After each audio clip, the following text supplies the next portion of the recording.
जमीन से 480 फीट ऊंचे 4500 साल पुराने इस पिरामिड के अंदर ऐसा क्या था जिसको सिर्फ देखने के लिए रिसर्चर्स ने एक रोबोटिक कैमरा पिरामिड के अंदर भेजा। एक जगह पर आकर रोबोटिक कैमरा रुक गया क्योंकि अब उसके सामने पत्थर का एक स्लैब था। रिसर्चर्स का मानना था कि इस स्लैब के पीछे जरूर कोई ऐसा राज छुपा है जो पिछले 4500 सालों से दफन है।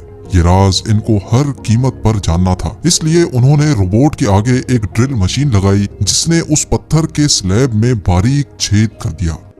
अब इस छेद के अंदर एक कैमरा भेजा गया जिसने स्लैब के उस पार एक ऐसा मंजर देखा जो पिछले 4500 सालों से किसी ने भी नहीं देखा था। नाजरीन, मिस्र यानी इजिप्ट में टोटल 138 ऊंचे तरीन पिरामिड्स मौजूद हैं जिन्होंने पिछले हजारों सालों से दर्जनों अर्थक्वेक्स और कई खतरनाक तूफान का सामना किया। लेकिन मजाल है इनमें से कोई एक भी इधर से उधर हुआ हो। इनमें से सबसे ऊंचा और बड़ा pyramid the great pyramid of Giza कहलाता है और इस पिरामिड की बेस का एरिया 13 एकर्स है। यानी इस पिरामिड के अंदर हैरत अंगेज तौर पे एक दो नहीं बल्कि पूरी 9 फुटबॉल फील्ड्स आराम से फिट आ सकती हैं। एक एस्टिमेट के हिसाब से इस पिरामिड में टोटल 23 लाख बड़े बड़े पत्थरों का इस्तेमाल हुआ, जिनमें से कई पत्थरों का वजन 50 टन भी था। अगर इसके टोटल वजन का अंदाजा लगाया जाए तो इस पिरामिड का वजन 60 लाख टन है, जो 12 बुर्ज खलीफा के वजन के बराबर बनता है।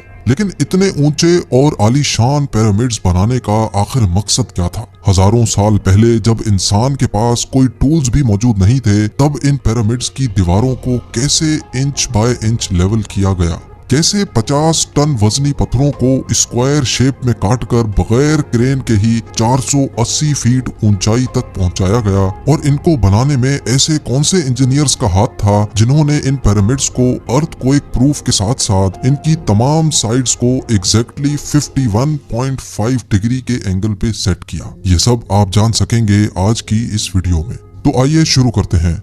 Challenge number 1। कई सदियों से मुख्तलिफ रिसर्च टीम्स इस पिरामिड की कंस्ट्रक्शन टेक्निक जानने के लिए सर जोड़कर बैठी थी कि आखिर इस पिरामिड की हर side exactly north, south, east और वेस्ट पे बगैर कंपास के कैसे सेट की गई होंगी। कई एक्सपर्ट्स का मानना है कि उस टाइम के आर्किटेक्ट्स ने सबसे पहले ऐसी जमीन तलाश की होगी जो लाखों टन वजनी पत्थरों का वजन झेल सके। उसके बाद पोलर स्टार्स यानी वो सितारे जिनकी मदद से अर्थ के पोल्स का पता पड़ता है, उनकी मदद से पिरामिड की हर साइड को मार्क किया गया।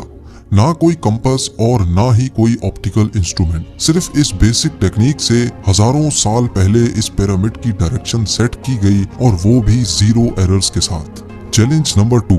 अगला चैलेंज था जमीन को लेवल करने का। जिस 13 एकड़ की जमीन पर इस पिरामिड को बनना था, उसका लेवल थोड़ा सा भी आउट होता तो 23 लाख पत्थरों के इस पहाड़ का खड़ा होना बिल्कुल भी मुमकिन नहीं था। अब इस जमीन को लेवल करने के लिए उस टाइम के इंजीनियर्स के पास ना ही लेजर लेवलर था और ना ही बबल लेवल। एक्सपर्ट्स का मानना है कि कंस्ट्रक्शन साइट की चारों साइड्स पर खड्डा करके उसमें पानी डाला गया होगा और फिर एक साइड के पानी के लेवल से दूसरे साइड के पानी के लेवल को मैच किया गया होगा। जो जमीन का हिस्सा पानी के लेवल से मैच नहीं कर रहा होगा, उसको छेनी और हथौड़ों की मदद से काट कर लेवल किया गया होगा। कई एक्सपर्ट्स का मानना है कि एंशिएंट इजिप्शियंस ने इस सिंपल टूल का भी इस्तेमाल किया, जिसकी दोनों साइड्स पे लकड़ियां और उसके ठीक सेंटर पे एक रस्सी से पत्थर बंधा हुआ है। अगर पत्थर जमीन से टच हो गया और उसकी रस्सी ठीक सेंटर लाइन पे आ रही होगी तो इसका मतलब है कि बीच की जमीन परफेक्टली लेवल्ड है। Challenge number 3। अब पिरामिड कंस्ट्रक्शन साइट पे डायरेक्शंस भी सेट थी, मार्किंग्स भी हो चुकी थी और जमीन का लेवल भी सेट था। अब बारी थी कंस्ट्रक्शन स्टार्ट करने की, जिसके लिए लाखों टन वजनी और बड़े पत्थर रिक्वायर्ड थे। लेकिन ये पत्थर काटने के लिए ना ही उनके पास ग्राइंडर थे और ना ही जैक हैमर्स। लेकिन फिर भी उन्होंने 50 टन वजनी पत्थर काटे भी और उनको स्क्वायर या रेक्टेंगल शेप भी दिया। लेकिन आखिर किसकी मदद से?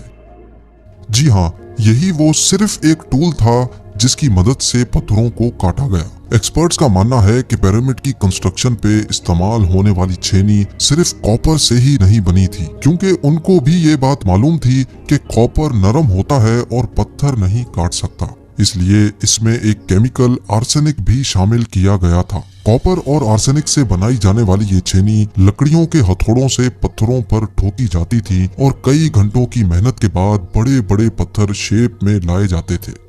Challenge number 4। अब चूंकि ये खास किस्म का पत्थर जिसको आज लाइम स्टोन कहा जाता है, उसकी कटाई पिरामिड कंस्ट्रक्शन साइट गीजा से 250 किलोमीटर दूर टोरा के शहर में हो रही थी। अब मसला था ये पत्थर गीजा तक ट्रांसपोर्ट करने का। हर एक पत्थर 50 टन यानी 50,000 केजी के बराबर था, जो तकरीबन 3 पैसेंजर बस के वजन के बराबर बनता है। और ऐसे 23 लाख पत्थर सिर्फ एक पिरामिड में इस्तेमाल होना थे। इतना ज्यादा वजन ट्रांसपोर्ट करने के लिए ना ही उस दौर में कोई जानवर काम आ सकता था और ना ही उनके पास ट्रक्स मौजूद थे। हत्ता कि अगर आजकल के जदीद दौर में भी ये काम करना पड़े तो ट्रांसपोर्ट कंपनीज को अच्छा खासा टफ टाइम आएगा। हैरत अंगेज तौर पे ये काम वर्कर्स और कश्तियों की मदद से किया गया। जी हाँ, टोरा और गीजा के दरमियान मौजूद रिवर का फायदा उठाया गया और बड़ी बड़ी कश्तियों में पत्थर लाद कर पिरामिड साइट पर पहुंचाए गए। एक्सपर्ट्स का मानना है कि ये काम इतना आसान नहीं था। शिप्स में इतने बड़े पत्थर की लोडिंग और अनलोडिंग में कम से कम भी 500 मजदूरों की आर्मी एक ही वक्त में लगाई गई होगी। Challenge number 5। जो एक्सपर्ट्स की टीम्स पिरामिड की कंस्ट्रक्शन पर रिसर्च कर रही थी, उनको अब अपने कई सवालों के जवाब मिल चुके थे, लेकिन एक बात उनको हर वक्त सता रही थी कि लाइमस्टोन कट भी गए, ट्रांसपोर्ट भी हो गए और कंस्ट्रक्शन के दौरान एक के ऊपर एक लगना भी शुरू हो गए। मसला ये था कि पत्थर इतनी ऊंचाई तक आखिर पहुंचाए कैसे गए होंगे। कई एक्सपर्ट्स का मानना है कि पिरामिड की कंस्ट्रक्शन से पहले ही ये प्लान कर लिया गया था। या तो ये स्पाइरल ट्रैक के जरिए ऊपर गए होंगे या फिर जिग जैग तरीके से, लेकिन ये बात तो तय है कि 50,000 केजी के पत्थर ऊपर मजदूरों की आर्मी की मदद से ही खींच कर गए होंगे। Challenge number 6। बात सिर्फ लाखों मजदूरों छेनी हथौड़े से लाइमस्टोन काटने और इतने बड़े पत्थरों को ट्रांसपोर्ट करने की ही नहीं थी। इस पिरामिड के अंदर कंपार्टमेंट्स, उनके अंदर जाने का रास्ता और कई छोटी छोटी सुरंगें भी बनाई गई थी। बाकी सब चीजें तो ठीक थी, लेकिन एक चीज एक्सपर्ट्स को हैरान कर गई और वो ये थी कि अंदर के कंपार्टमेंट्स में जो पत्थर इस्तेमाल हुआ था वो लाइमस्टोन नहीं बल्कि ग्रेनाइट था। जी हाँ, ग्रेनाइट एक ऐसा पत्थर है जो डायमंड के बाद दुनिया का सबसे सख्त तरीन स्टोन माना जाता है। आजकल के मॉडर्न दौर में भी ग्रेनाइट बड़े बड़े ग्राइंडर्स की मदद के सिवा काटा ही नहीं जा सकता। दुनिया भर से कई आर्कियोलॉजिकल एक्सपर्ट्स को पिरामिड का विजिट भी करवाया गया, लेकिन किसी को भी इस बात का सुराग नहीं मिला कि 4500 साल पहले इजिप्शियंस ने ग्रेनाइट जैसे ठोस पत्थर को इतनी सफाई से कैसे काटा था। आखिरकार कई सालों के बाद एक्सपर्ट्स ने इस मिस्ट्री को भी सॉल्व कर दिया। इजिप्शियंस ने ग्रेनाइट को इतनी सफाई से एक ऐसे आरे से काटा था जिसके दांत ही नहीं थे। जी हाँ, बगैर दांतों वाले इस आरे के दोनों साइडों पर वजन डालकर इसको ग्रेनाइट पर चलाया जाता था और बीच में बजरी डाली जाती थी। एक्सपर्ट्स का मानना है कि इस तरीके से इतने बड़े पत्थर को काटने में 4 महीनों का वक्त लग जाता था। आखिरकार पिरामिड्स बनाने का मकसद क्या था?